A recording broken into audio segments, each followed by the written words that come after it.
Games set in real-life locations are many. It would be pointless to list them out again, and again, and again, and again. What you may be less familiar with, however, is the fact that these games never recreate a real-life city one-to-one, as in not even close. In another video, I brought up the example of Watch Dogs 2 San Francisco, showcasing these two maps with various landmarks to clearly highlight how even the most immersive cities in games are still approximations of reality. But why is that? Why don't game developers go the extra mile and in fact recreate Metropolis to perfect scale? Technology has evolved quite noticeably. Simulators are in theory capable of crafting a perfect replica of the world if they so choose to, yet they don't, and in my opinion that is a good thing. This is why games should rightfully avoid recreating maps one-to-one. First things first, roll the intro.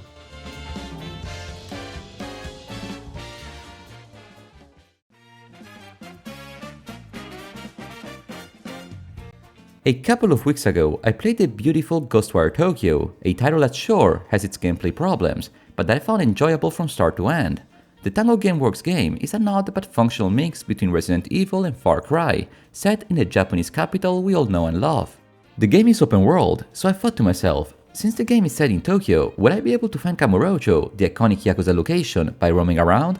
The answer to that was no, since GhostWire Tokyo is set in Shibuya and does not cover the real-life city all the way to Shinjuku as you see in the map. This was a bit unfortunate, but fair enough, Shibuya Crossing and the Kabuchiko main gate are not around the corner from each other, but if you see Google Maps even closer, you can see that GhostWire Tokyo itself is far from being scaled one-to-one to the real-life district of Shibuya. The individual landmarks such as the famous Shibuya Crossing have a high fidelity to real life, but the streets are far from aligned. I don't want to do the whole map thing again like I did for Watch Dogs to prove my point, also because GhostWire Tokyo is far from the only game to scale down its world. From Assassin's Creed Syndicate's Shrinking of the Fames to the Crew's coast-to-coast drive in under 40 minutes, all games have to somewhat square the circle when it comes to depict their real-life counterparts in the digital realm. But wait, do they? We have seen how simulator games like Microsoft Flight Simulator do scale the whole globe, and that game was released 5 years ago. In 2025, the technology has done nothing but certainly improve. Between generations of consoles, there was always a jump in world size. Just compare GTA Vice City to GTA 5. Such scaling was exponential, and yet it seems that games have plateaued a bit when it comes to open world dimensions, and thus in accuracy when depicting real-life cities. So yes, it could be theoretically possible for video games nowadays to recreate a city one-to-one, and use such an accurate city as a base for an epic adventure developers intend to craft around it. Yet, they choose not to. Sure, it is also a monetary reason. A bigger map would need more developers to be made and probably more time of development, but the reason that I find to be more interesting and worth discussing is the impact this choice has on the game design. You see, every video game has a world tailored to it, a hub where the story and the gameplay are encapsulated and linked to the environment. A game like Just Cause requires big open fields in order to complement the dynamic moveset Rick Rodriguez has. A game like Yakuza instead requires a very small but very dense world that highlights street fights and encourages side activities such as sub-stories and minigames. Games that are set in cities tend to be more of the latter case. Generally speaking, a metropolis is more dense with landmarks than an empty prairie. That is why fantasy titles like Zelda, The Witcher and Skyrim have far greater maps than Mafia, Mirror's Edge and Watch Dogs. To travel across an enchanted forest is one thing, to drive across the traffic is another. There is an inherent understanding that a city that is too big to navigate becomes more of a hassle than a pleasant journey. I've heard people criticizing Sunset Overdrive for having a bit of a repetitive gameplay formula when it comes to navigate the world. I would not go that far to critique this aspect, but I would definitely not want the game to be any bigger. All this to say that cities in video games do suffer when they are too big. That is why you often have quite small settlements in vast open worlds. Not because developers could not copy-paste more houses, but because a bigger city would not have a proper function within the game design.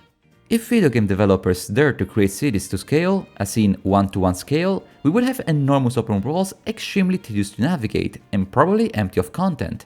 Some players extremely underestimate the scale real-life cities have, by orders of magnitudes, especially when compared to video games. Let us take a proper example and look at the eternal city of Rome, capital of Italy, depicted in various games, amongst them Assassin's Creed Brotherhood. The game's depiction is quite lovely, with major landmarks such as the Vatican, the Pantheon and the Colosseum easily reachable in a handful of minutes. In real life, these three locations are within a circle of about 2 kilometers of radius, so pi r squared gives us a surface area of around 12 square kilometers. The game, according to various sources, is around a tenth of that, 1.4 squared, and the game already feels quite vast as it is. For extra context, the whole city of modern Rome has a surface area of around 1200 square kilometers, 16 times bigger than The Legend of Zelda Breath of the Wild, the one that contains this version of Hyrule. And Rome is far from the sole big city out there. If GhostWire Tokyo wanted to recreate the whole Kanto metro area, it would have required developers to make a world 13,000 square kilometers, 100 times bigger than The Witcher 3's Vel and Novigrad. The scale of real-life cities, especially modern cities that have experienced an exponential urban sprout, are unbelievably big, and if you think about it, kind of unremarkable beyond the city centers. Players want to see the Eiffel Tower when playing Mario Kart, not the mass-produced copy-pasted buildings of the periphery. Video games work on very different scales. You do want to be able to walk from a desert to a snowy mountaintop within a short gaming session. In the case of cities, you do want to move from the center of Shibuya to anywhere else in the map in a reasonable amount of time. Recreating a city accurately instead of functionally also recreates the problem of dilution. You cannot expect developers to create 10 times the content for their current games. Such increase would make your average 30-hour-long adventure last 300 hours, probably doing mundane and repetitive tasks. I'm fine with the idea of being able to drive from San Francisco to Silicon Valley to Oakland in a few minutes, if that means the areas I get to explore are filled with meaningful landmarks, well-placed collectibles, and above all, meaningful quests. Can you imagine doing those tedious liberation missions of Mafia 3 in an accurately scaled New Orleans?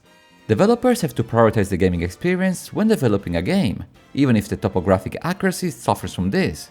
The sole scenario where both can be achieved is when the city the developers choose to recreate is fairly small.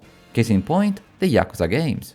Most games of this franchise are set in Kamurocho, and this is the map of the game compared to the real-life district of Kabuchiko. There are a few modifications here and there, but overall the streets and the blocks are truly one-to-one. This is a very good adaptation, but as you can figure it out, it would be quite impractical for a series like Assassin's Creed, where the games expand much greater areas than 4 streets and a plaza. I would consider Yakuza as an example to emulate for a few selected experiences, an exception rather than a rule. Despite all these reasons why I believe it would be a bad idea for developers to remake the world pixel perfect, I do want to conclude this shorter essay highlighting the fact that we as players have very beautiful depictions of real-life locations in games. Sure, the streets of Guanajuato, Mexico are shorter than Forza Horizon 5. Sure, Hong Kong Island was minimized for sleeping dogs. Sure, Alexandria was reduced in size in AC Origins, but can you truly say that these are bad depictions of real-life cities? Despite not being able to precisely pinpoint your house in the digital environment, these towns are very recognizable, vivid, colorful, and appreciated by us all. Games set in real-life cities are never scaled one-to-one, and in my humble opinion, that is a good thing.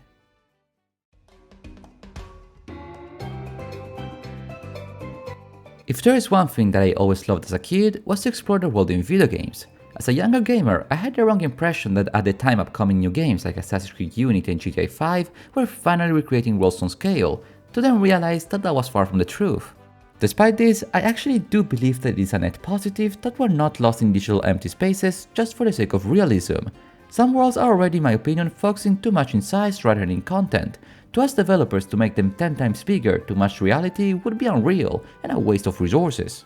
At last, I was not able to find the famous Kamurocho in GhostWire Tokyo, but that's okay. Not all games set in Japan have to feature that famous district. The important bit is that it is featured in all the Yakuza and Like a Dragon games. And Jet Set Radio for some reason. If you made it this far, I wanted to thank you one-to-many real life times cities times for watching today's video. This was a bit of an appendix to the already cited older video, but I truly wanted to dive into the rabbit hole a bit in preparation for a greater project I'm working on. Keep in tune for that. What is your favorite city remade in video games? I wish you all a wonderful day. And until next time, arrivederci!